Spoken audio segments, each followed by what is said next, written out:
პოლიციის ახალი შენობა იმერეთში დაწესებულება ქუთაისის თერჯოლის ცენტრალურ მაგისტრალზე სოფელ სიმონეთთან შინაგან საქმეთა მინისტრმა გახსნა საბჭოთა პერიოდის ეგრეთ წოდებული გაისტეკი პოლიციის გამჭვირვალე შენობამ შეცვალა იგი თერჯოლის 7 სოფელს მოემსახურება ახალ განყოფილებაში 12 პოლიციელი იმუშავებს შენობა თანამედროვე ტექნიკითა და კომპიუტერული სისტემითაა აღჭურვილი ვანო მერაბიშვილის განცხადებით თანამედროვე სტანდარტების პოლიციის შენობა საქართველოს ყველა სოფელში იქნება პოლიციის ახალი შენობის გახსნას შინაგან საქმეთა მინისტრთან ერთად იმერეთის გუბერნატორის დაესწრო შინაგან საქმეთა სამინისტროს იმერეთის რაჭა ლეჩხუმისა და ქვემო სვანეთის სამმართველოებში მიმდინარე წლის მანძილზე სულ პოლიციის 8 ახალი შენობა ამოქმედა.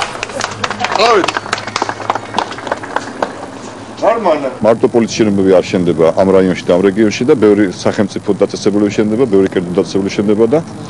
ძალიან მიხარია რომ ამას ახლა ჩამოვიარე იქ სამტრედიაში და პოლიციის შენობის გვერდზე იდგნენ ტურისტების მანქანები და ყველა ტურისტმა იცის რომ თუ მას სჭირდება რაღაც გარკვეული დახმარება უცებ მიმართავენ პოლიციას. მე მინდა მიულოცო აი პოლიციელებს რომელიც აქ დგანან და უსურველ წარმატებად მუშაობა და რაც შეიძლება ნაკლები დატვირთვა ქონოდეთ პირდაპირ პოლიციური თვალსაზრისით. თვითონ ხალხი ძალიან კმაყოფილია ამ პოლიციის შენობებით, იმიტომ რომ მომსახურება არის ძალიან მაღალ დონეზე, ამის გარდა არის გამჭვირვალე შენობა და ჩემი აზრით თვითონ პოლიციელები ძალიან კომფორტულად გრძნობენ თავს და ეს არის ძალიან კარგი წამოწყება და იმერეთში ასეთი ტიპის პოლიციის შენობებმა ნამდვილად გაამართლა.